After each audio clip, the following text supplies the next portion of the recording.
Bem-vindos ao Parágrafo Secreto.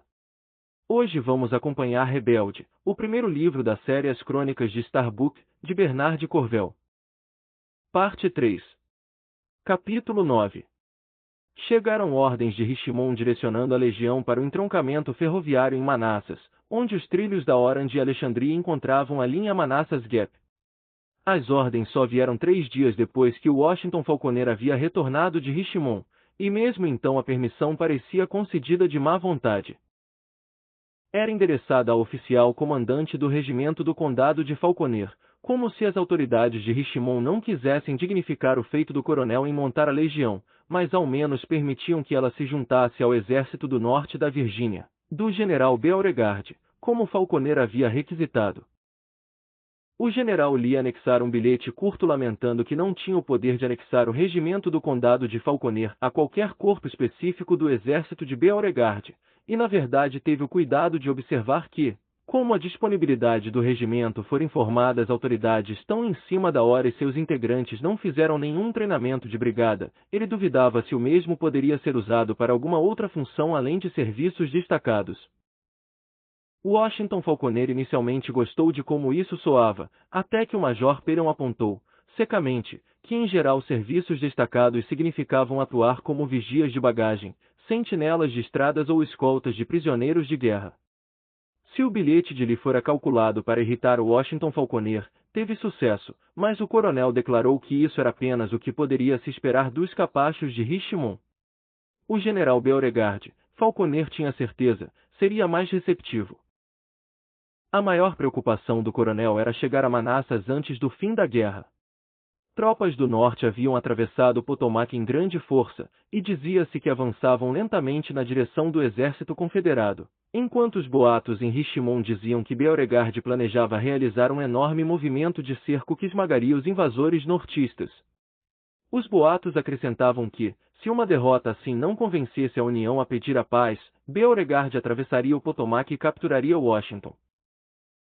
O coronel Falconer sonhava em montar seu cavalo preto, Saratoga, subindo os degraus do inacabado prédio do Capitólio.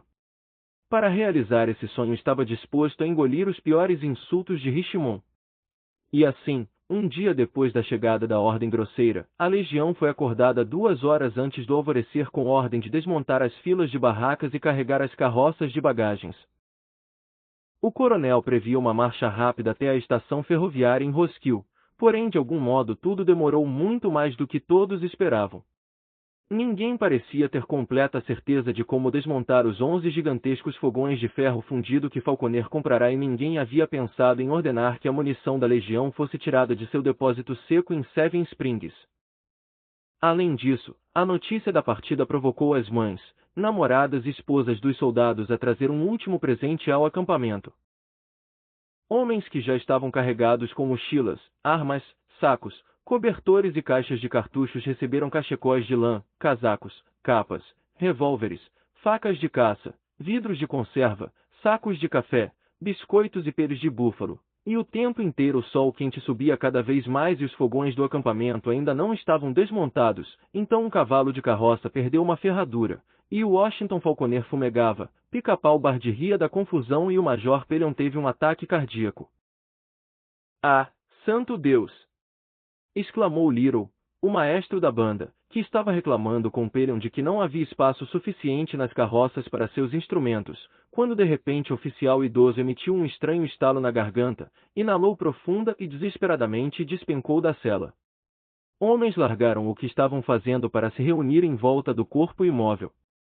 Washington Falconer esporeou o cavalo em direção aos espectadores perplexos e os afastou com um chicote de montaria. "De volta aos trabalhos. Voltem. Onde diabos está o Dr. Danson?" "Danson?" Danson chegou e se curvou acima do corpo imóvel de Peron, então declarou que ele estava morto. Apagou feito uma vela. Danson se levantou com esforço, guardando o estetoscópio que parecia uma trombeta num bolso.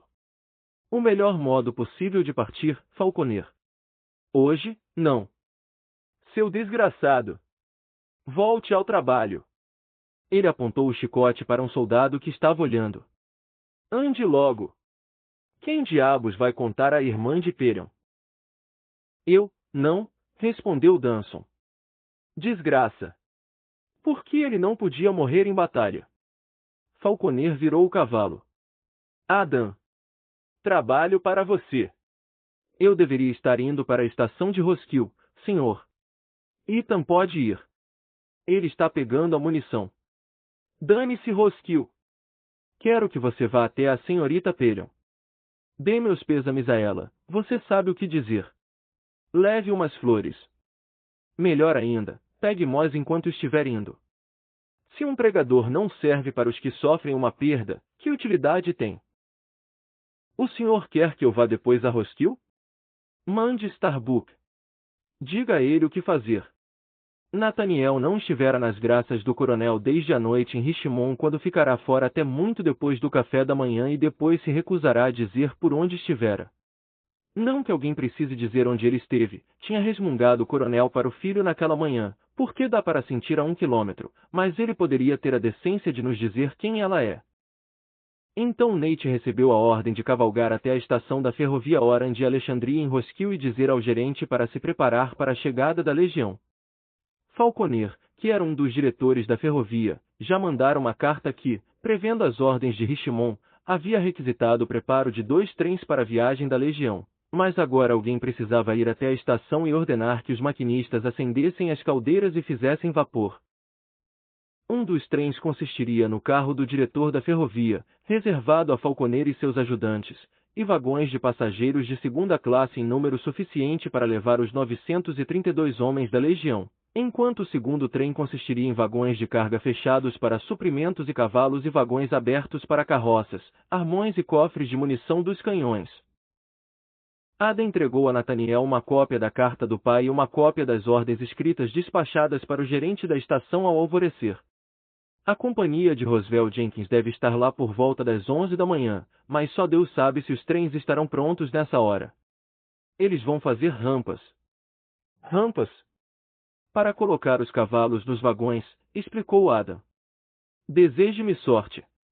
A senhorita Pelion não é a mulher mais fácil do mundo. Santo Deus! Nathaniel desejou sorte ao amigo, depois selou Pocahontas e trotou para fora do acampamento caótico, passou pela cidade e pegou a estrada de Roskill. Roskill, que tinha a estação ferroviária mais próxima do condado de Falconer, era 2 vezes maior que Falconer Courthouse e fora construída no ponto em que o pé das montanhas finalmente dava lugar à grande planície que se estendia até o mar longínquo. Era uma cavalgada fácil morro abaixo.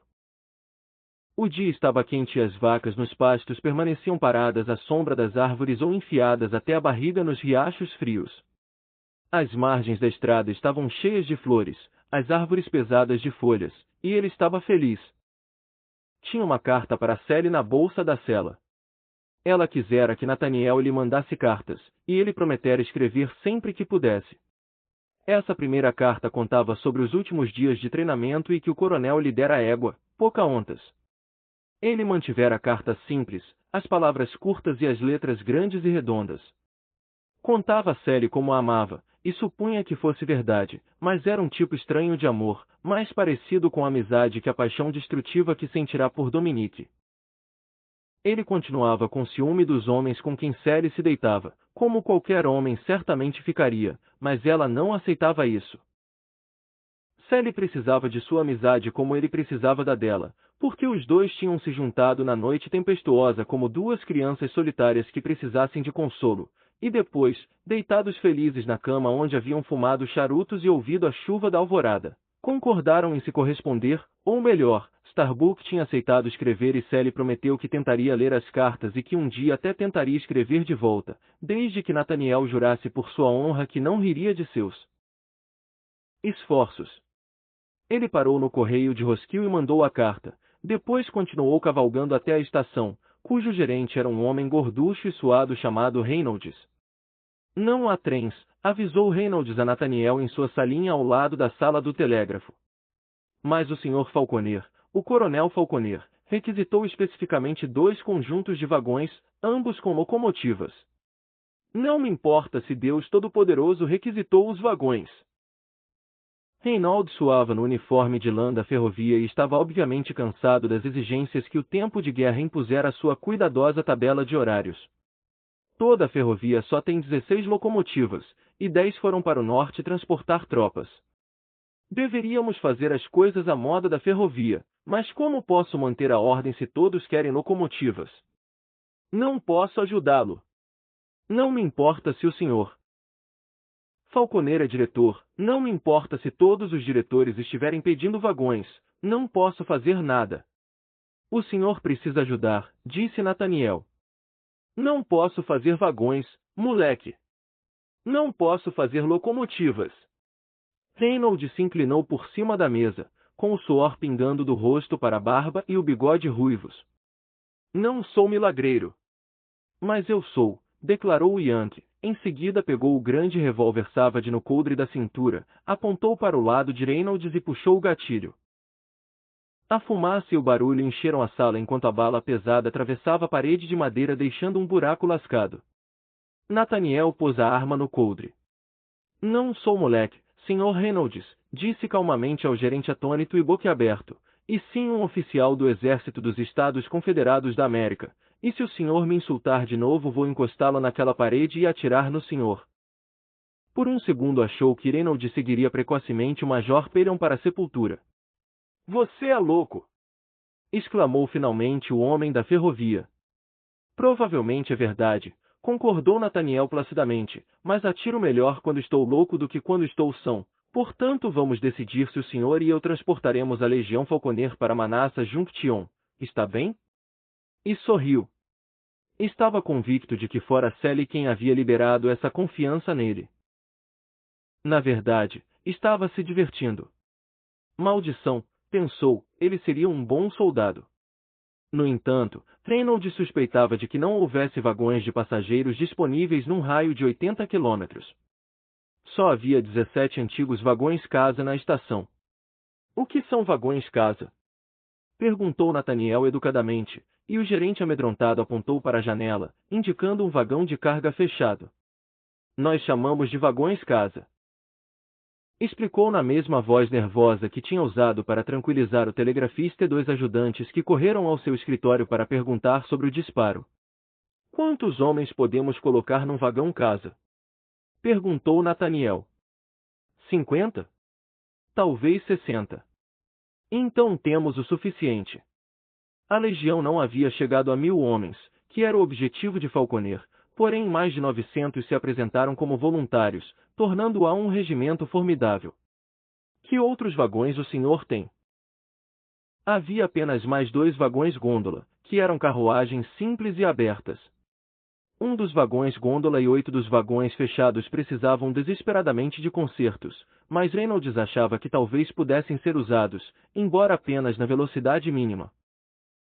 Disse que não havia locomotivas disponíveis, porém, quando Nathaniel levou a mão ao grande revólver Savage, Reynolds se lembrou rapidamente de que uma locomotiva deveria passar pela estação, a caminho de Lynchburg, onde iria pegar um trem de carros-plataforma carregados com madeira cortada que ia para o litoral, para construir anteparos para artilharia. Bom! Exclamou Starbuck. O senhor vai parar a locomotiva e fazer com que ela dê meia volta. Não temos uma rotunda aqui. A máquina pode viajar de ré? Reynolds confirmou. Sim, senhor. E a que distância fica Manassas?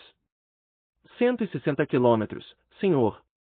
Então vamos à guerra de costas, declarou o Yankee animado. Quando Washington Falconer chegou à estação liderando a unidade de cavalaria da Legião ao meio-dia, ficou furioso. Esperava que 2 trens estivessem aguardando, um deles com o vagão privativo do diretor engatado, mas em vez disso havia apenas um maquinista amotinado com uma única locomotiva e seu tender virados ao contrário engatados em 16 vagões de carga fechados e 2 vagões-gôndola. Enquanto o telegrafista tentava explicar a Lynchburg por que a locomotiva não chegaria e Reynolds se esforçava para liberar os trilhos ao norte, depois de Charlottesville.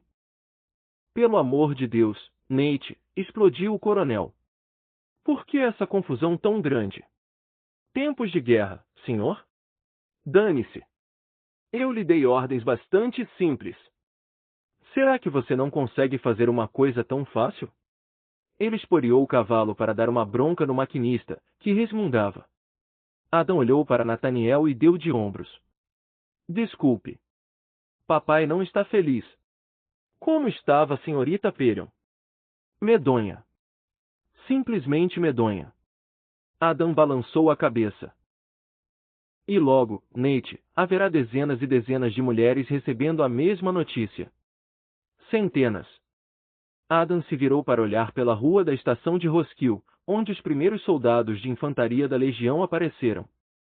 A coluna em marcha era flanqueada por duas desajeitadas procissões de esposas, mães e filhas, algumas carregando mochilas para aliviar seus homens do peso do equipamento. Santo Deus, isso é o caos, comentou Adam. Deveríamos ter partido há 3 horas. Disseram-me que na guerra nada acontece de acordo com os planos, declarou Nathaniel animado. E, se acontece, você provavelmente está sendo chicoteado. Precisamos nos acostumar com o caos e aprender a fazer o melhor possível com ele. Papai não é bom nisso, confessou Adam. Então é uma boa coisa ele ter a mim. O Yankee sorriu benigno para Ethan Ridley, que havia chegado junto da legião. Nathaniel decidirá que seria muito agradável com Ridley, desde agora até o fim da vida do rival. Ridley o ignorou. Originalmente o coronel havia suposto que a legião estaria confortavelmente instalada às 10 da manhã, mas somente às 5 o trem único partiu lentamente para o norte. Havia espaço suficiente para os soldados de infantaria, suprimento de 3 dias de comida e toda a munição da legião, mas pouquíssima coisa a mais. Os cavalos e os criados dos oficiais foram postos nos 2 vagões gôndola. O coronel viajaria no vagão de pessoal, que tinha chegado com a locomotiva, enquanto os homens ficariam nos vagões de carga fechados. Consciente de seus deveres como diretor da ferrovia, Falconer deu ordens rígidas de que os vagões deveriam chegar a Manassas Junction sem danos, porém, nem bem havia falado isso, o sargento Truslov encontrou um machado e abriu um buraco na lateral de um vagão. Os homens precisam de luz e ar, resmungou para o coronel, depois brandiu o machado outra vez. Washington Falconer se virou e fingiu não notar a orgia destrutiva enquanto a legião começava a entusiasmada ventilação das caixas de madeira. Não havia espaço no trem para a cavalaria da legião, que teve de ficar para trás, junto dos 2 canhões de 6 libras, dos cofres e dos armões, dos fogões de ferro fundido e de todas as carroças. As barracas da legião foram penduradas nos vagões fechados no último instante e o maestro Little levou seus instrumentos, afirmando que eram suprimentos médicos. As bandeiras quase foram deixadas para trás na confusão, mas Adam viu as 2 caixas de couro abandonadas sobre um cofre de canhão e as colocou no vagão de pessoal. A estação estava caótica conforme mulheres e crianças tentavam se despedir dos homens enquanto os homens, tendo exaurido a água dos cantis, buscavam encher as pequenas garrafas redondas com a água que se derramava da caixa d'água da estação sobre compridas hastes de madeira. Falconer gritava instruções de última hora para a cavalaria, a artilharia e o pessoal das carroças, que agora viajariam para o norte pela estrada. Achou que deveriam levar 3 dias para realizar a viagem enquanto o trem, mesmo com as caixas de eixos danificadas, chegaria em 1. Veremos vocês em Manassas, disse o coronel ao tenente Davis, que estaria encarregado do comboio. Ou talvez em Washington. Conduzindo sua pequena charrete, Anna Falconer havia chegado de Falconer Courthouse e insistido em distribuir bandeirinhas da Confederação que ela e os empregados em Seven Springs bordaram. Seu pai, impaciente com o atraso, ordenou que o maquinista tocasse o apito para chamar os homens de volta aos vagões fechados, mas o som esganiçado do vapor amedrontou alguns cavalos dos vagões gôndola e um serviçal negro quebrou a perna com um coice da égua do capitão Hinton. O homem foi tirado do trem. Com o atraso, 2 legionários da companhia e decidiram que não queriam lutar e desertaram, mas outros 3 insistiram em ter permissão de entrar para a legião, por isso embarcaram. Finalmente, às 5, o trem começou a jornada. Não poderia fazer mais de 16 km por hora por causa das caixas de eixo quebradas, por isso se arrastava para o norte, as rodas chacoalhando nas juntas dos trilhos e o sino tocando um som lamentoso sobre as campinas inundadas e os campos verdes. O coronel ainda estava furioso com os atrasos do dia, Porém os homens se encontravam animados e cantavam alegres enquanto o trem vagaroso se afastava das montanhas, a fumaça pairando entre as árvores. Deixaram o comboio de carroças e a cavalaria para trás e partiram lentamente soltando vapor na noite. A viagem demorou quase 2 dias. Os vagões apinhados levaram 12 horas esperando no entroncamento de Gordonsville, outras 3 em Warrenton e intermináveis minutos aguardando enquanto o tender era abastecido com lenha ou o tanque de água era enchido, mas finalmente, numa tarde quente de sábado, chegaram a Manassas Junction, onde o exército do norte da Virgínia havia montado seu quartel-general. Ninguém em Manassas sabia que a legião viria nem o que fazer com ela, mas finalmente um oficial do Estado-Maior levou os homens de Falconer para o nordeste da cidadezinha, por uma estrada rural que serpenteava por morros baixos e íngremes. Havia outras tropas acampadas em pastos e peças de artilharia estacionadas junto a porteiras de fazendas. A visão daquelas outras tropas dava aos homens o sentimento apreensivo de que se juntaram a um empreendimento gigantesco que nenhum deles entendia de fato. Até então era uma legião Falconer, porém o trem os trouxera abruptamente a um lugar estranho, onde estavam perdidos num processo incompreensível e incontrolável. Já escurecia quando o capitão do Estado-Maior apontou para uma casa de fazenda à direita da estrada, num platô amplo e descampado. A fazenda ainda está ocupada, disse ele a Falconer, mas os pastos parecem vazios, por isso sintam-se em casa. Preciso ver Beauregard. Falconer parecia irritadiço, e a irritação aumentou com a incerteza daquela tarde. Queria saber exatamente onde estava e o oficial não sabia informar, e queria saber exatamente o que era esperado de sua legião, mas o oficial também não sabia dizer. Não havia mapas, nem ordens, nem qualquer senso de direção. Eu deveria ver Beauregard essa noite, insistiu Falconer. Acho que o general ficará muito satisfeito em vê-lo, coronel, declarou o oficial, com tato, mas acho melhor esperar até de manhã. Digamos, às 6? Estamos esperando ação? Perguntou Falconer pomposamente. Em algum momento amanhã, acho. O charuto do oficial reluziu brevemente. Os Yankees estão por lá, disse, fazendo um gesto vago para o oeste, com o charuto aceso. E acho que vamos atravessar o rio para lhes dar uma bela recepção, mas o general só vai dar ordens de manhã. Eu lhe digo como encontrá-lo, e esteja lá às 6, coronel. Isso vai dar a seus rapazes tempo de fazer primeiro um serviço de orações. Um serviço de orações? O tom de Falconer sugeria que o oficial do Estado-Maior tinha um parafuso a menos.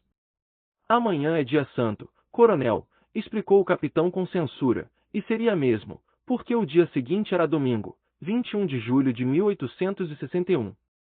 E a América seria dividida pela batalha. Às 2 da manhã de domingo fazia um calor sufocante e o ar estava parado a ponto de dificultar a respiração. O sol ainda iria demorar 2 horas e meia para nascer, e o céu continuava límpido com estrelas, sem nuvens e brilhante. A maioria dos homens, mesmo tendo carregado as barracas pelos longos 8 quilômetros desde o entroncamento ferroviário até a fazenda, dormia ao ar livre. Nathaniel acordou e viu o céu parecendo uma resplandecente dispersão de luz branca e fria, mais lindo que qualquer coisa encontrada na terra. Hora de se levantar, avisou Adam ao seu lado. Os homens estavam acordando ao redor de todo o topo da colina. Tossiam e xingavam, as vozes altas por causa do nervosismo. Em algum lugar no vale escuro, correntes de arreio tilintaram e um cavalo relinchou. Uma corneta deu o toque de despertar num acampamento distante, com o som ecoando de uma encosta longínqua e escura. Um galo novo cantou na casa da fazenda no morro, onde luzes fracas surgiam por trás das janelas com cortinas. Cães latiam e cozinheiros faziam barulho com frigideiras e panelas. Os armeiros, Nathaniel ainda estava deitado de costas, olhando para as estrelas nítidas, aprontando seus senhores, com martelos ocupados fechando rebites, dão a pavorosa nota dos preparativos. Normalmente, Adam teria prazer em identificar a citação, mas estava num humor silencioso e contido, por isso não fez comentários. Ao longo de todas as linhas da legião, as fogueiras enfumaçadas estavam sendo atiçadas lançando uma luz fantasmagórica nos homens em mangas de camisa, nas pilhas de fuzis e nas barracas brancas e cunicas. A fumaça cada vez mais densa fazia as estrelas tremeluzirem. O Yankee continuava olhando para cima. A noite claudicante e lenta, citou ele de novo. Que, como feiticeira imunda, tão devagar se afasta. Nathaniel fazia excitações para disfarçar o nervosismo. Estava pensando, hoje verei o elefante. Adam continuou sem responder. Sentia que chegará à borda de um caos terrível, como o abismo sobre o qual Satã voara no paraíso perdido, e era exatamente isso que essa guerra significava para a América, pensou com tristeza, a perda da inocência, a perda da doce perfeição. Havia entrado para a legião com o objetivo de agradar ao pai e agora talvez tivesse de pagar o preço do comprometimento. Café, senhores? Nelson, o criado de Falconer, trouxe 2 canecas de estanho da fogueira da qual havia cuidado durante toda a noite atrás da barraca do coronel. Você é um grande homem, um bom homem, Nelson. Nathaniel se sentou e estendeu a mão para o café. O sargento Truslov gritava com a companhia K, onde alguém havia reclamado que eles não tinham balde para pegar água, levando Truslov a berrar para que o sujeito parasse de reclamar e fosse roubar um maldito balde. Você não parece nervoso. Adam bebericou o café, depois fez uma careta por causa do gosto desagradável. Claro que estou nervoso, respondeu Nathaniel. Na verdade, a apreensão se retorcia em sua barriga como cobras se remexendo numa cova. Mas acredito que talvez eu seja um bom soldado. Seria verdade, pensou, ou só estaria dizendo isso porque desejava que fosse. Ou porque havia alardeado isso para Sally. E será que teria sido apenas isso? Uma fanfarronice para impressionar uma garota? Eu nem deveria estar aqui, declarou Adam. Bobagem, retrucou o Yankee rapidamente. Sobreviva um dia, Adam, só um dia, depois ajude a fazer a paz. Alguns minutos após as 3 horas apareceram 2 cavaleiros nas linhas do regimento. Um homem estava carregando uma lanterna com a qual havia iluminado o caminho para subir a colina. Quem são vocês? Perguntou o segundo homem. A Legião Falconer. Gritou Adam em resposta. Legião Falconer? Pelo amor de Deus! Agora temos uma legião no nosso maldito lado? Seria melhor os Yankees desistirem logo. Quem falava era um homem baixo e careca, com olhos pequenos e intensos que brotavam carrancudos num rosto sujo acima de um bigode preto e imundo e uma barba desgrenhada. Ele apiou e se aproximou da luz da fogueira revelando pernas esqueléticas arqueadas como conchas de marisco, parecendo totalmente inadequadas para suportar o peso de sua grande barriga e do tronco largo e musculoso. E quem comanda aqui? Perguntou o estranho. Meu pai, respondeu Adam. O coronel Falconer. Ele indicou a barraca do pai. Falconer. O estranho se virou para a barraca. Usava um uniforme confederado maltrapilho e segurava um chapéu de feltro marrom, tão velho e imundo que poderia ter sido descartado por um meeiro de fazenda. Aqui. A barraca do coronel estava iluminada por lanternas que lançavam sombras grotescas toda vez que ele se movia diante das chamas. Quem é? Evans. Coronel Nathan Evans. Evans não esperou um convite e entrou pela porta da tenda de Falconer. Ouvi dizer que chegaram tropas aqui ontem à noite e pensei em dizer olá. Tenho meia brigada perto da Ponte de Pedra. Se os Yankees desgraçados decidirem usar a estrada de Warrenton, você e eu somos tudo o que existe entre Abe Lincoln e as putas de Nova Orleans. Isso aí é café ou uísque, Falconer? Café. A voz de Falconer estava distante, sugerindo que não gostava da familiaridade brusca de Evans. Tenho o meu próprio uísque, mas vou tomar um café primeiro e agradeço com gentileza, coronel. Nathaniel viu a sombra de Evans beber o café do coronel. O que quero que você faça, Falconer, exigiu Evans ao terminar o café, é descer com seus rapazes até a estrada, depois subir até uma ponte de madeira aqui. Ele aparentemente abrirá um mapa que pôs sobre a cama de Falconer. Há muita madeira em volta da ponte, e acho que, se você mantiver seus rapazes escondidos, os Yankees filhos da puta não saberão que estão lá. Claro, podemos acabar sendo tão úteis quanto um par de bagos num padre barrigudo, mas, por outro lado, talvez não.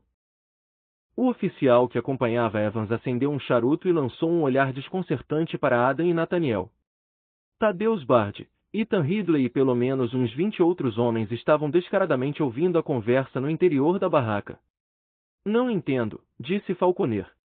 Não é difícil. Evans fez uma pausa e houve um som raspado quando ele riscou um fósforo para acender um charuto.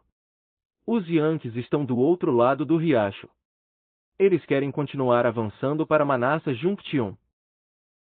Se a capturarem, eles nos isolam do exército no vale. Beauregard está de frente para eles, mas não é do tipo que espera ser golpeado, por isso planejam um ataque pelo flanco esquerdo deles, à nossa direita. Evans estava demonstrando os movimentos no mapa. Assim, Beauregard está com a maior parte do nosso exército na direita. É longe, a leste, pelo menos a uns 3 quilômetros daqui, e se ele conseguir abotoar as calças antes do meio-dia provavelmente vai atacar hoje à tarde. Beauregard vai fazer uma manobra em gancho por trás dos sacanas e matar o máximo que puder. O que é uma beleza, Falconer, mas suponha que os filhos da puta decidam nos atacar primeiro.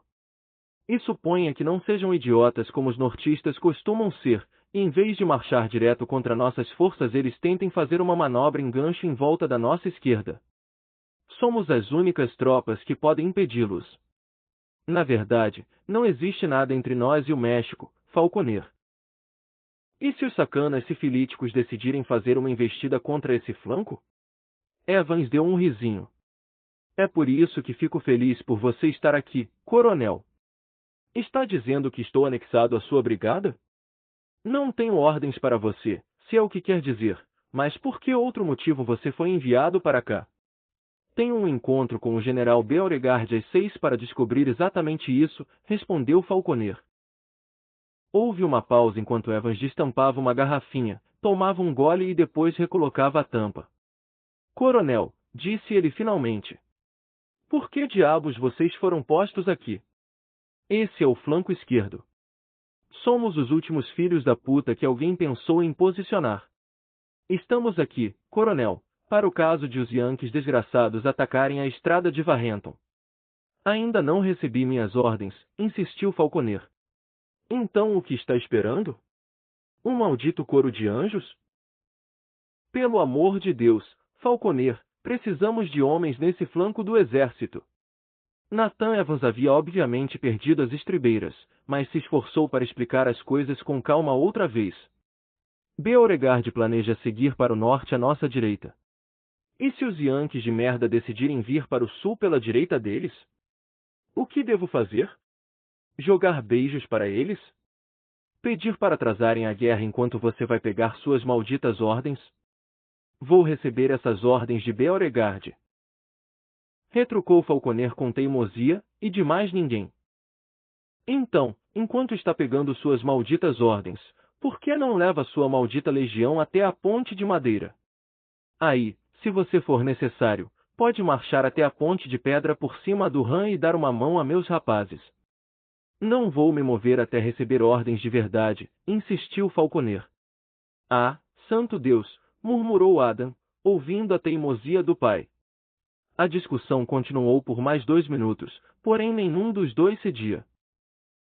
A riqueza de Falconer não o havia acostumado a receber ordens, e ainda mais de sujeitos baixinhos, fedorentos, cambetas, desbocados e grosseiros como Nathan Evans, que, abandonando as tentativas de levar a legião para sua brigada, saiu intempestivamente da barraca e montou em sua cela. Venha, Meadows, rosnou para o ajudante, e os dois galoparam para a escuridão. Adam! Gritou Falconer. Pica-pau! Ah, o segundo em comando é convocado pelo grande líder. Disse Bard causticamente, depois acompanhou Adam para dentro da barraca. Vocês ouviram aquilo? Perguntou Falconer. Sim, papai. Então vocês dois sabem que devem ignorar qualquer coisa que aquele homem ordenar. Vou lhes trazer ordens de Beauregard. Sim, papai, repetiu Adam. O Major Bard não foi tão submisso. Você está ordenando que eu desobedeça a uma ordem direta de um oficial superior? Estou dizendo que Nathan Evans é um idiota viciado em uísque barato, respondeu o coronel. E não gastei uma maldita fortuna num belo regimento só para vê-lo atirado nas mãos encharcadas de bebida daquele sujeito. Então devo desobedecer às ordens dele? Insistiu o Major Bard. Quero dizer que você obedece às minhas ordens, e de mais ninguém, respondeu o coronel. Maldição, se a batalha acontecer no flanco direito, é onde deveríamos estar, e não largados com os restos do exército. Quero a legião em formação dentro de 1 hora. Barracas desmontadas, ordem de batalha. A legião estava formada às 4:30, hora em que o topo da colina era banhado por uma luz fantasmagórica e os morros mais distantes eram formas escuras recuando cada vez mais, até não passarem de uma sombra opaca onde misteriosos pontos de luz vermelha e fraca sugeriam fogueiras de acampamentos distantes. Havia uma meia-luz cinzenta suficiente apenas para permitir ver que o campo mais próximo estava atulhado de carroças, dando à cena uma estranha semelhança com o local de reuniões campestres na manhã após o fim das pregações. Só que dentre essas carroças havia as formas satânicas de armões, forjas portáteis e canhões. A fumaça das fogueiras agonizantes se agarrava nos pontos mais baixos como névoa sob as últimas estrelas se esvaindo. Em algum lugar uma banda tocava Home, Sweet Home e um homem da companhia B cantava a letra de maneira desafinada, até que um sargento mandou calar a boca. A legião esperou. As sacolas pesadas, os cobertores e os oleados de chão tinham sido empilhados junto das barracas atrás da banda, de modo que os homens carregariam apenas as armas, as mochilas e os cantis para a batalha. Ao redor deles, na maior parte sem ser visto, um exército assumia posições. Piquetes olhavam para o outro lado do riacho, artilheiros bebericavam café ao lado de seus canhões monstruosos. Cavalarianos davam água aos animais na dúzia de riachos que rendilhava a pastagem e ajudantes dos médicos rasgavam pano para fazer bandagens ou afiavam facas para carne e serras para ossos. Alguns oficiais galopavam com ar imponente pelos campos, sumindo na escuridão mais distante em suas tarefas misteriosas. Nathaniel estava montado em Pocahontas, logo atrás da equipe de bandeiras da legião, e se perguntou se estaria sonhando. Haveria mesmo uma batalha? O estourado Evans tinha sugerido isso, e todos pareciam esperar pelo conflito, mas não existia sinal de nenhum inimigo. Ele em parte desejava que as expectativas fossem verdadeiras e em parte estava aterrorizado com a possibilidade de se realizarem. Intelectualmente sabia que a batalha era caótica, cruel e amarga, mas não conseguia se livrar da crença de que ela acabaria sendo gloriosa, emplumada e estranhamente calma. Nos livros, homens de rosto sério esperavam para ver o branco nos olhos dos inimigos, depois disparavam e obtinham grandes vitórias. Cavalos empinavam e bandeiras tremulavam num vento sem fumaça sob a qual os mortos decorosamente dormiam e os agonizantes sem dores falavam amorosamente sobre sua terra e suas mães. Homens morriam de modo simples, como acontecerá com o Major Perion. Ah, bom Jesus! Rezou Nathaniel enquanto uma súbita torrente de terror despedaçava seus pensamentos, não me deixe morrer. Arrependo-me de todos os meus pecados, absolutamente todos, até de Sally, e nunca mais pecarei se o Senhor permitir que eu viva. Tremeu, mesmo suando sob o grosso casaco e a calça de lã do uniforme. Em algum lugar à esquerda um homem gritou uma ordem, mas o som foi baixo e distante, como a voz vinda de uma cama de doente num quarto distante.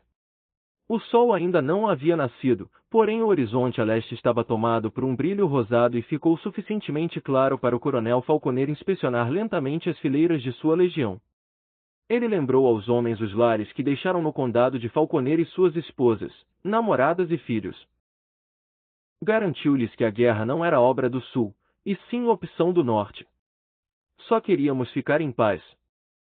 Será que é uma ambição tão terrível? Perguntou. Não que os homens precisassem ser tranquilizados pelo coronel, no entanto Falconer sabia que um oficial comandante deveria levar os ânimos de seus homens na manhã da batalha. Por isso encorajava sua legião dizendo que a causa deles era justa e que os homens que lutavam por uma causa justa não precisavam temer a batalha. Adrien estivera supervisionando a arrumação da bagagem da legião, mas por fim cavalgou de volta para perto de Nathaniel. O cavalo de Adrien era um dos melhores animais do plantel de Falconer, um garanhão alto, baio, de uma beleza reluzente, um desdenhoso aristocrata no meio dos animais, assim como os Falconers eram senhores entre homens comuns. Adam apontou a casinha com suas janelas fracamente iluminadas, uma silhueta no topo chapado da colina. Eles mandaram um criado perguntando se seria seguro ficar lá. O que você disse? Como poderia dizer alguma coisa? Não sei o que vai acontecer hoje. Mas você sabe quem mora lá? Como diabos iria saber? A viúva do médico do Constitution. Não é incrível? Cirurgião Henry era o nome dele. A voz de Adam soava muito entrecortada, como se ele estivesse precisando de toda a autodisciplina para conter as emoções. Vestira uma casaca de soldado, a pedido do pai, e usava as 3 divisas de capitão no colarinho porque fazer isso era mais simples que usar uma túnica de mártir, mas hoje pagaria o preço verdadeiro por tal compromisso, e esse pensamento estava deixando nauseado. Abanou o rosto com o chapéu de aba larga, depois olhou para o leste onde o céu sem nuvens parecia uma folha de prata batida, manchada por um tom de ouro sinistro. Dá para imaginar como vai estar quente ao meio-dia? Perguntou Adam. Nathaniel sorriu. Como se ajuntam a prata, e o cobre, e o ferro, e o chumbo, e o estanho no meio do forno para soprar o fogo sobre eles, a fim de se fundirem, assim vos ajuntarei na minha ira e no meu furor, e ali vos deixarei e fundirei. Imaginou-se retorcendo-se no calor de uma fornalha, um pecador queimando por suas iniquidades. Ezequiel, explicou a Adam, cuja expressão indicava que não conseguirá identificar o texto. Não é um texto muito animador para uma manhã de domingo. Comentou Adam, depois tremeu incontrolavelmente ao imaginar o que esse dia poderia trazer. Você realmente acha que pode ser um bom soldado? Acho. Tinha falhado em todo o resto, pensou o Yankee com amargura. Pelo menos você parece um soldado. Adam falava com um toque de inveja. Qual é a aparência de um soldado? Perguntou Nathaniel, achando divertido. Como alguém num romance de Walter Scott, respondeu Adam rapidamente. Ivanhoe, talvez. O nortista gargalhou. Minha avó Macphail sempre dizia que eu tinha cara de pastor. Como meu pai. E Sally dissera que ele tinha os olhos do pai dela. Adam pôs o chapéu na cabeça. Acho que seu pai deve estar pregando a danação de todos os escravagistas nessa manhã, não é? Ele estava simplesmente querendo puxar conversa, qualquer conversa, apenas um som para afastar seus pensamentos dos horrores da guerra. A perdição e o fogo do inferno serão de fato invocados para apoiar a causa nortista, concordou Nathaniel. Foi então subitamente assaltado por uma visão de sua casa confortável em Boston, onde os irmãos e irmãs mais novos estariam acordando e se preparando para as orações matinais da família. Será que se lembrariam de rezar por ele nessa manhã? A irmã mais velha não rezaria. Aos 19 anos, Ellen Marjorie Starbuck já possuía as opiniões duras da meia-idade ranzinza. Era a noiva de um pastor congregacional de New Hampshire, um homem de ressentimento infinito e indelicadeza calculada e, em vez de recomendar Nathaniel à proteção de Deus, sem dúvida Ellen estaria rezando pelo irmão mais velho, James, que, supus, estaria de uniforme. Mas Nate simplesmente não conseguia imaginar o pretensioso e meticuloso James em batalha. Ele seria um bom homem de quartel-general em Washington ou Boston, redigindo listas meticulosas e fazendo valer regulamentos detalhados. Os mais novos rezariam por Nathaniel, mas seus pedidos seriam obrigatoriamente silenciosos para não provocar a ira do reverendo Eliel. Havia Frederick George, de 16 anos, que nascerá com o braço esquerdo atrofiado, Martha Abigail, de 15 anos, que lembrava muito Nathaniel na aparência e no caráter, e finalmente Samuel Washington Starbuck, de 12 anos, que queria ser capitão baleeiro. 5 outras crianças morreram pequenas. No que você está pensando? Perguntou Adam de forma abrupta, por nervosismo. Na história da família e em como ela é congestiva. Congestiva? Limitadora. Ao menos a minha. E a de Sally, pensou. Talvez até a de Ridley também, ainda que Nathaniel não quisesse ceder à piedade pelo homem que iria matar. Iria mesmo? Olhou para Ethan Ridley, sentado imóvel ao alvorecer. Uma coisa era pensar num assassinato, decidiu o Yankee, outra muito diferente era realizá-lo. Uma saraivada de tiros de mosquetes à distância chacoalhou as últimas sombras da escuridão que recuava. Ah, meu Deus! Adam proferiu as palavras como uma oração por seu país. Olhou para o leste, mas nem uma folha sequer se mexia nas áreas baixas cobertas de florestas onde, finalmente, a luz que se esgueirava mostrava um verde nítido em meio ao cinza agonizante. Em algum lugar naquelas colinas e florestas um inimigo esperava, porém ninguém sabia se os disparos eram o primeiro tremor da batalha ou meramente um alarme falso. Outra onda de terror atravessou Nathaniel. Ele sentia pavor de morrer, mas temia muito mais demonstrá-lo. Se tivesse de morrer, preferiria que fosse uma morte romântica, com Célia ao lado. Tentou se lembrar da doçura daquela noite cheia de trovões quando ela estava deitada em seus braços, e como crianças, os dois observaram os raios riscando o céu. Como uma noite podia mudar tanto uma pessoa? Santo Deus, pensou, aquela noite havia sido como renascer, e essa era a heresia mais maligna com que ele poderia sonhar, porém não havia nenhuma outra descrição que se encaixasse tão exatamente no que ele sentirá. Tinha sido arrastado da dúvida para a certeza, do sofrimento para a alegria, do desespero para a glória. Era a conversão mágica que seu pai pregava e pela qual ele havia rezado com tanta frequência, até que finalmente experimentara. No entanto, era a conversão do diabo que tranquilizara sua alma, e não a graça do Salvador que o havia mudado. Está ouvindo, Nate?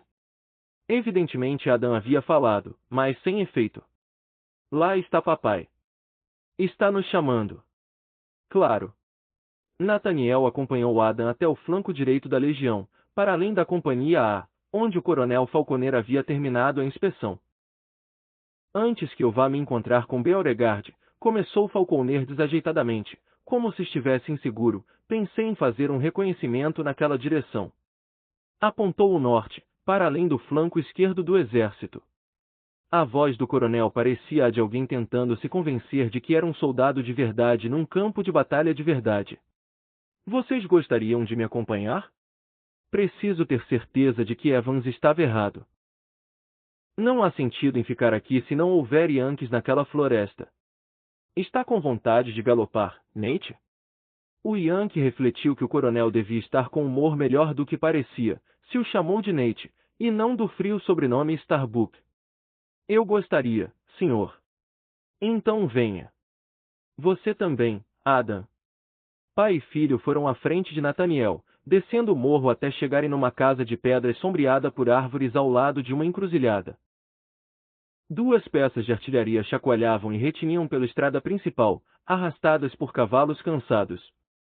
A estrada subia uma colina comprida entre pastos sombreados, chegando a uma crista coberta de árvores onde o coronel puxou as rédeas.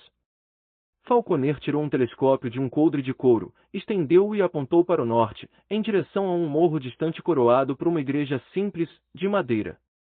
Nada incomodava as sombras fugazes naquele morro distante. Na verdade, em lugar algum da paisagem suave. Uma fazenda pintada de branco ficava à distância, com bosques a toda a volta, mas nenhum soldado perturbava a cena pastoral. O coronel olhou longa e duramente para a igreja longínqua sobre o morro, depois fechou os tubos curtos do telescópio. Segundo o cabeça de bagre do Evans, aquela é a igreja de Sudley. Há alguns vals embaixo e nenhum Yankee à vista. A não ser você, Nate. Nathaniel recebeu as últimas palavras como uma brincadeira bem humorada. Sou um cidadão honorário da Virgínia, senhor. Lembra? Não mais, Nate, retrucou Falconer em tom soturno. Isso aqui não é um reconhecimento. Os Yankees nunca virão tão ao norte. Em vez disso eu o trouxe para dizer adeus. O nortista olhou para o coronel, imaginando se seria algum tipo de piada elaborada. Não parecia. Adeus, senhor? Conseguiu gaguejar. Essa luta não é sua, Nate, e a Virgínia não é seu país. Mas, senhor. Por isso estou mandando para casa. O coronel passou por cima da objeção débil de Nathaniel Starbuck com uma gentileza firme, assim como falaria com um cachorrinho inútil que, apesar do potencial para diversão, seria abatido com um único tiro no crânio. Não tenho casa. O Yankee pretendera que as palavras saíssem em desafio, mas de algum modo soaram como um balido patético. Tem sim, Nate. Eu escrevi ao seu pai há 6 semanas e ele fez a gentileza de me responder. A carta foi entregue com uma bandeira de trégua na semana passada. Aqui está. O coronel pegou um papel dobrado numa bolsa na cintura e estendeu para Nathaniel, que não se mexeu. Pegue-a, Nate, instigou Adam. Você sabia disso? Ele se virou ferozmente para Adam, temendo a traição do amigo. Contei a Adam hoje cedo, interveio o coronel. Mas isso é coisa minha, não de Adam. Mas o senhor não entende. Apelou Nathaniel. Entendo sim, Nate. Entendo. O coronel Falconer sorriu com condescendência. Você é um rapaz impetuoso, e não há nada errado nisso. Eu fui impulsivo, mas não posso permitir que sua impetuosidade juvenil o leve à rebelião. Eu não permitiria, por minha alma, não permitiria. Um homem não deve lutar contra o próprio país por causa de um erro juvenil.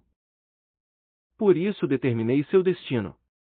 O coronel falou com muita firmeza, e de novo empurrou a carta para Nathaniel que, dessa vez, sentiu-se obrigado a pegá-la. Seu irmão James está no exército de MC Dovel, continuou o coronel, e anexou um passe que fará com que você atravesse em segurança as linhas nortistas. Depois de passar pelos piquetes deve procurar seu irmão. Infelizmente terá de me dar sua espada e sua pistola, mas deixarei que fique com Pocahontas. E a cela? E é uma cela cara, Nate. Ele acrescentou as últimas palavras como uma espécie de atrativo que poderia reconciliar o Yankee com seu destino inesperado. Mas, senhor, Nathaniel tentou articular seu protesto de novo, e dessa vez havia lágrimas em seus olhos. Sentiu uma vergonha amarga delas e tentou afastá-las, mas uma gota brotou do olho direito e escorreu pela bochecha. Senhor! Quero ficar com o senhor! Quero ficar com a legião! Falconer sorriu. É gentileza sua, Nate, uma verdadeira gentileza. Muito obrigado, de verdade, por dizer isso. Mas não. Essa luta não é sua. O Norte pode pensar diferente. Agora Nathaniel tentou um desafio, sugerindo que o coronel poderia estar fazendo um inimigo temível ao mandá-lo embora daquele jeito. E pode mesmo, Nate, pode mesmo. E, se você for obrigado a lutar contra nós, rezo para que viva para se reunir aos seus amigos da Virgínia. Não é mesmo, Adam? É, papai. Concordou Adam calorosamente, depois estendeu a mão para o amigo apertar. Nathaniel não respondeu. O insulto não era ele estar sendo expulso da Legião Falconer, e sim o coronel ter uma opinião tão baixa sobre ele, por isso tentou explicar suas crescentes esperanças de se tornar um bom soldado. Sinto de fato, senhor, que posso dominar a profissão de soldado. Quero ser útil ao senhor. Quero devolver sua hospitalidade, sua gentileza, mostrando o que posso fazer. Nate! Nate! Interrompeu o coronel. Você não é um soldado. É um estudante de teologia que foi apanhado numa cilada. Não enxerga isso? Mas sua família e seus amigos não deixarão você jogar sua vida fora por causa de uma mulher ardilosa. Você aprendeu uma lição dura, mas agora é hora de voltar a Boston e aceitar o perdão de seus pais. E começar um novo futuro. Seu pai declara que deve abandonar suas esperanças no ministério religioso, mas ele tem outros planos para você e, independentemente do que faça, Nate, tenho certeza de que fará bem. Isso é verdade, Nate, afirmou Adam amigavelmente. Deixe-me ficar só mais um dia, senhor, implorou Nathaniel. Não, Nate, nem mais uma hora. Não posso marcá-lo como traidor aos olhos de sua família. Não seria uma atitude cristã. O coronel se inclinou para o nortista. Tire o cinto da espada, Nate. Nathaniel obedeceu. Fracassar em tudo que já fizera, pensou. Agora, com sua carreira militar despedaçada antes mesmo de começar, desafivelou a espada desajeitada e soltou o coldre de couro gasto com a pistola pesada, então entregou as 2 armas ao dono de direito. Gostaria que o senhor reconsiderasse. Dediquei a maior consideração possível a esse assunto, Nate, disse o coronel com impaciência, e depois, num tom menos irritado. Você é um homem de Boston, um homem de Massachusetts, e isso torna uma criatura diferente de nós, sulistas. Seu destino não está aqui, Nate, e sim no norte. Sem dúvida será um grande homem um dia. Você é inteligente, talvez inteligente demais, e não deveria desperdiçar a inteligência na guerra. Portanto, leve-a de volta a Massachusetts e siga os planos do seu pai. Nathaniel não sabia o que dizer. Sentia-se rebaixado. Queria desesperadamente assumir o controle da própria vida, mas sempre precisará do dinheiro de outra pessoa para sobreviver, primeiro do pai, depois de Dominique, e agora do coronel Falconer. Adam Falconer também dependia da família, mas circulava por sua sociedade com uma facilidade treinada, enquanto o Yankee sempre se sentirá desajeitado e deslocado. Odiava demais ser jovem, porém o abismo entre a juventude e a vida adulta parecia tão largo quanto impossível de ser transposto. Nas últimas semanas, contudo, ele pensara que poderia ser um bom soldado e com isso forjar a própria independência. O coronel puxou a cabeça de Pocahontas. Não há tropas nortistas aqui, Nate. Continue na estrada até chegar ao val perto da igreja, depois atravesse o riacho e siga a estrada em direção ao sol nascente. Você não vai encontrar Yankees por uns bons quilômetros, e se aproximará deles pela retaguarda, o que significa que não deve correr muito risco de levar um tiro de uma sentinela nervosa. E tire o casaco, Nate. Preciso? Precisa. Quer que o inimigo pense que é um solista? Quer levar um tiro por nada? Tire, Nate. Nate tirou a sobrecasaca cinza com sua única divisa de metal, que indicava o posto de segundo-tenente. Na verdade, nunca se sentirá um oficial, nem mesmo um ínfimo segundo-tenente, mas sem o casaco do uniforme ele não passava de um fracasso enviado de volta para casa com o rabo entre as pernas. Onde a batalha será travada, senhor? Perguntou numa voz infantil. Longe, longe, do outro lado do campo. O coronel apontou para o leste, onde o sol finalmente tocava o horizonte com seu incandescente brilho de fornalha.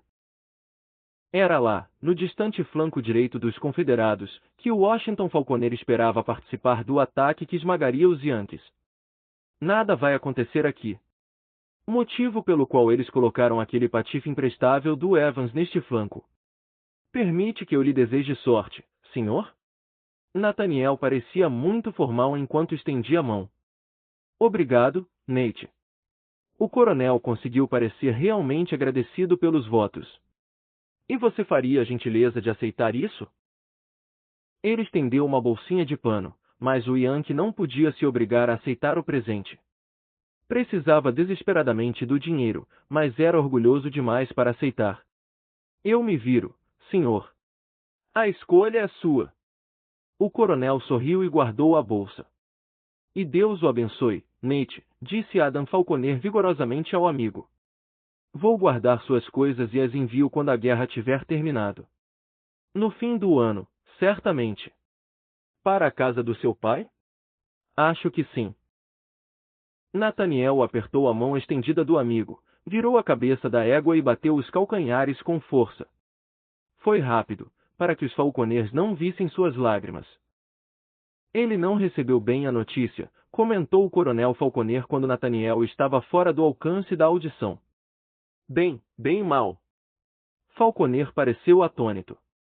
Ele achava mesmo que poderia ser um bom soldado? Foi o que me disse hoje cedo. O coronel Falconer balançou a cabeça com tristeza. Ele é um nortista. Em ocasiões como essa confiamos nos nossos, não em estranhos. E quem sabe onde as alianças dele estão? Estavam conosco.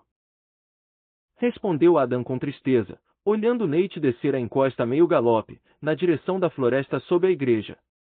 E ele é um homem honesto, papai. Gostaria de compartilhar sua confiança. Não posso provar que Nate estava nos traindo, Adam, mas vou me sentir mais feliz sem ele. Sei que é seu amigo, mas não estávamos lhe fazendo favor algum mantendo-o longe de casa. Acho que é verdade. Concordou Adam com devoção, porque acreditava genuinamente que Nathaniel precisava fazer as pazes com a família. Eu tinha esperanças nele, comentou o coronel sentenciosamente. Mas esses filhos de pregadores são todos iguais. Quando ficam livres da coleira, Adam, eles enlouquecem. Cometem todos os pecados que os pais não podem cometer, não cometeriam ou não ousariam. É como ser criado numa confeitaria elegante sem ter permissão de tocar nos doces. E não é de espantar que mergulhem de cabeça quando ficam livres. Falconer acendeu um charuto e soprou um jato de fumaça no alvorecer. A verdade, Adam, é que o sangue importa, e temo que seu amigo tenha sangue indigno de confiança. Ele não vai manter o rumo. A família nunca manteve. O que eram os Starbucks? Quakers de Nantucket? Acredito que sim. Adam parecia reservado. Ainda estava infeliz com o que havia acontecido com Nathaniel, mesmo reconhecendo que era o melhor para o amigo.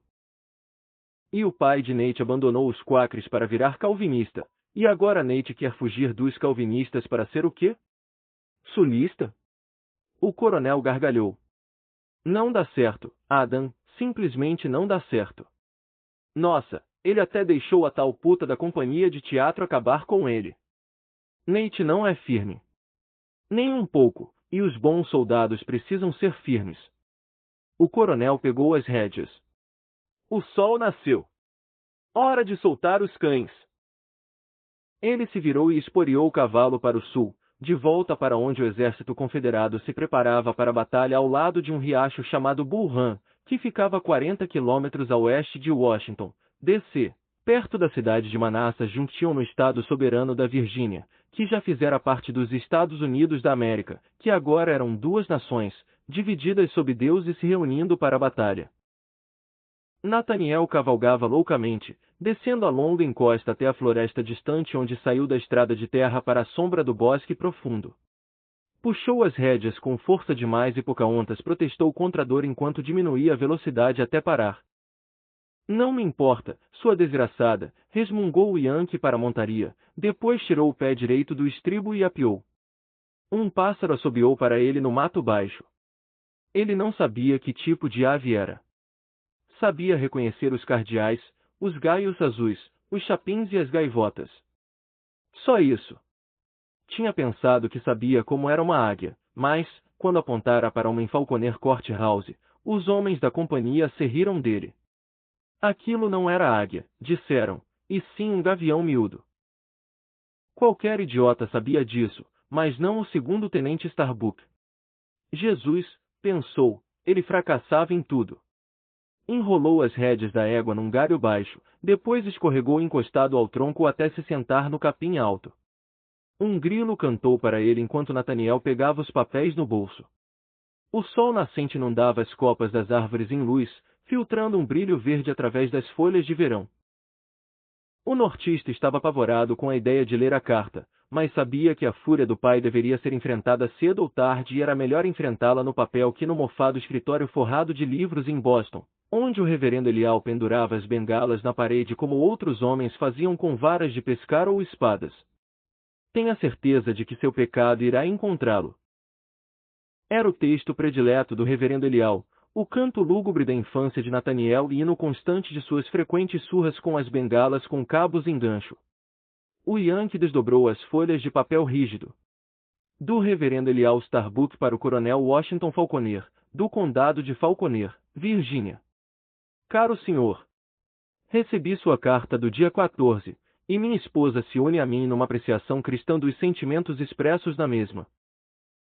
Não posso esconder de ninguém, muito menos de mim, a profunda decepção com Nathaniel.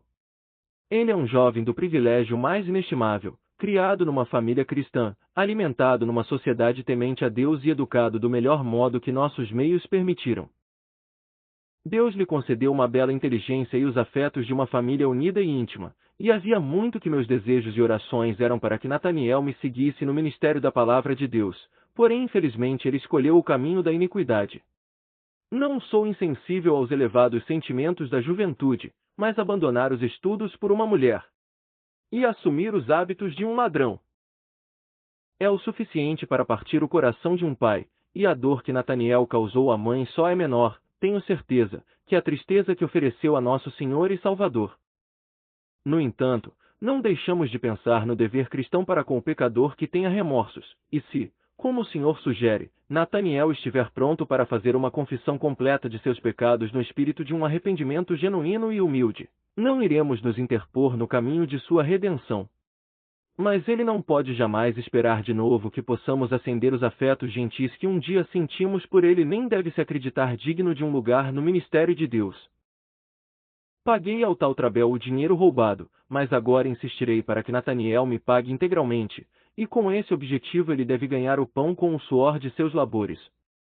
Garantimos para ele um lugar no escritório de advocacia do primo de minha esposa em Salem, onde, se Deus permitir, Nataniel irá recuperar a liberalidade de nosso perdão através de uma atenção diligente aos seus novos deveres.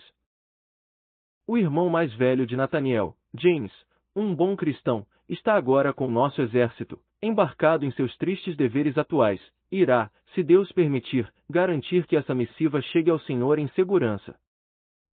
Duvido que o Senhor e eu possamos algum dia concordar com os acontecimentos trágicos que no momento rasgam nossa nação, mas sei que irá se unir a mim para manter uma confiança contínua no doador de todos os bens, o Deus único, em cujo santo nome ainda iremos, rezo, evitar um conflito fratricida e trazer nossa nação infeliz a uma paz justa e honrada. Agradeço-lhe ainda por suas muitas gentilezas para com meu filho e oro com fervor para que o Senhor esteja certo em descrever o anseio dele pelo perdão de Deus. Também rezo por todos os seus filhos, que a vida deles possa ser poupada nesta época infeliz. Respeitosamente, Reverendo Eliel Joseph Starbuck, Boston, Mass. Quinta-feira, 20 de junho de 1861. Postscriptum. Meu filho, o capitão James Starbuck do Exército da União, garante-me que irá anexar um passe permitindo que Nataniel atravesse as linhas de nosso exército.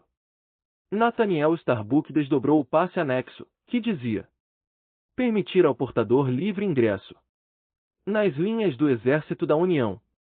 Autorizado pelo abaixo-assinado Capitão James Eliel McPhail Starbuck. Souza, ajudante do general de brigada Irving M. C. Dovell. Nataniel sorriu da pomposa subscrição à assinatura do irmão. Então James havia se tornado oficial do Estado-Maior do comandante do Exército Nortista? Bom para ele, pensou, depois supôs que realmente não deveria ter se surpreendido, porque o irmão mais velho era ambicioso e diligente, um bom advogado e cristão sério. Na verdade, James era tudo o que seu pai queria que todos os filhos fossem, enquanto Nataniel era o quê? Um rebelde expulso de um exército rebelde. Um homem que se apaixonava por prostitutas. Um fracasso. Pousou as duas folhas sobre o capim. Em algum lugar distante houve uma saraivada súbita de mosquetes, mas o som era abafado pelo calor do dia e parecia impossivelmente remoto para o ex-segundo-tenente Nataniel Starbuck. O que a vida traria agora? Pensou. Pelo jeito ele não seria mais ministro do Evangelho nem soldado, e sim um estudante de direito no escritório de advocacia do primo Harrison McPhail, em Salem, Massachusetts. Ah, santo Deus, pensou, ele estaria sob a tutela daquele pedaço de pau seco, autoritário, sem caridade, cheio de retidão moral? Era esse o destino sinistro que o sussurro das anáguas ilegítimas reservava para o homem? Levantou-se, soltou as rédeas de Pocahontas e andou devagar para o norte. Tirou o chapéu e abanou o rosto. A égua seguia placidamente, com os cascos batendo pesados na estrada de terra que descia o morro suave entre florestas e pequenos pastos sem cercas. Pousou as duas folhas sobre o capim. Em algum lugar distante houve uma saraivada súbita de mosquetes, mas o som era abafado pelo calor do dia e parecia impossivelmente remoto para o ex-segundo-tenente Nataniel Starbuck. O que a vida traria agora? Pensou. Pelo jeito ele não seria mais ministro do Evangelho nem soldado, e sim um estudante de direito no escritório de advocacia do primo Harrison McPhail, em Salem, Massachusetts. Ah, santo Deus, pensou, ele estaria sob a tutela daquele pedaço de pau seco, autoritário, sem caridade, cheio de retidão moral? Era esse o destino sinistro que o sussurro das anáguas ilegítimas reservava para o homem? Levantou-se, soltou as rédeas de Pocahontas e andou devagar para o norte. Tirou o chapéu e abanou o rosto. A égua seguia placidamente, com os cascos batendo pesados na estrada de terra que descia o morro suave entre florestas e pequenos pastos sem cercas. As sombras das árvores se estendiam longuíssimas nas campinas desbotadas pelo sol. Longe, à direita de Nathaniel, havia uma casa de fazenda branca e um enorme monte de feno. A fazenda parecia deserta. O som de tiros de fuzil se desvaneceu no ar pesado como fogo se apagando no mato, e ele pensou em como fora feliz nas últimas semanas. Haviam sido semanas saudáveis ao ar livre, brincando de soldado, e agora tudo se acabará. Uma onda de autopiedade o engolfou. Estava sem amigos, era indesejado, inútil, uma vítima, como Sally, e pensou em sua promessa de vingança a ela, seu compromisso de matar Ridley. Tantos sonhos idiotas, pensou, tantos sonhos idiotas. A estrada subia até outra floresta, depois descia até um barranco de ferrovia inacabado atrás do qual ficavam os 2 vales de Sudley. Montou em Pocahontas e atravessou o riacho menor, olhou para a igreja de tábuas brancas no morro acima, depois virou para o leste atravessando Bull Run, mais largo e mais fundo. Deixou a égua beber. A água fluía rápida ao redor de pedras redondas. O sol estava em seus olhos, enorme, brilhante, ofuscante, como o fogo de Ezequiel que derreteria metal na fornalha. Instigou o animal a atravessar o riacho e um pasto, depois entrou na sombra bem-vinda de mais uma floresta onde diminuiu o passo, instintivamente se rebelando contra a vida de adequação descrita pela carta do pai. Não faria isso, não faria isso.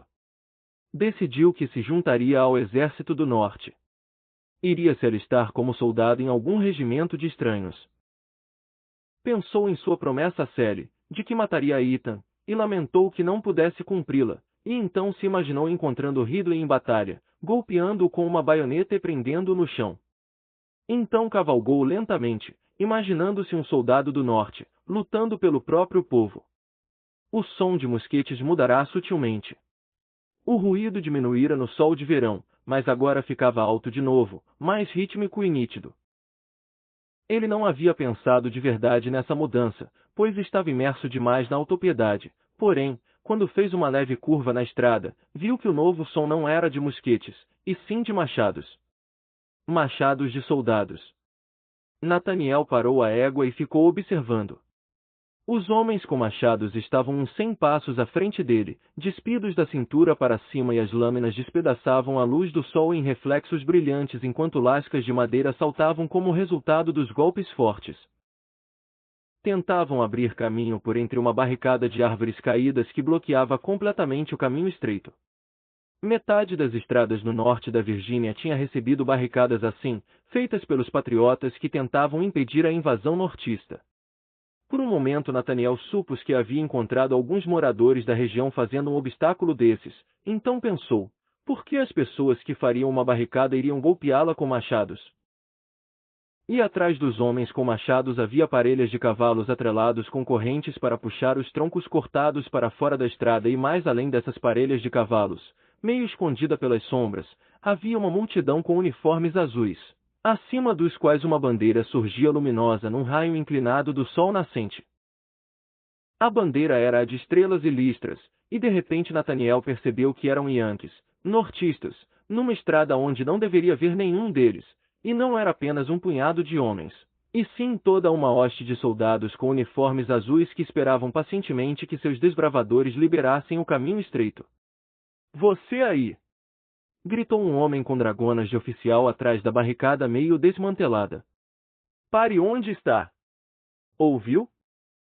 Nathaniel estava boquiaberto como um idiota, mas na verdade compreendia tudo o que acontecia. Os nortistas enganaram o sul.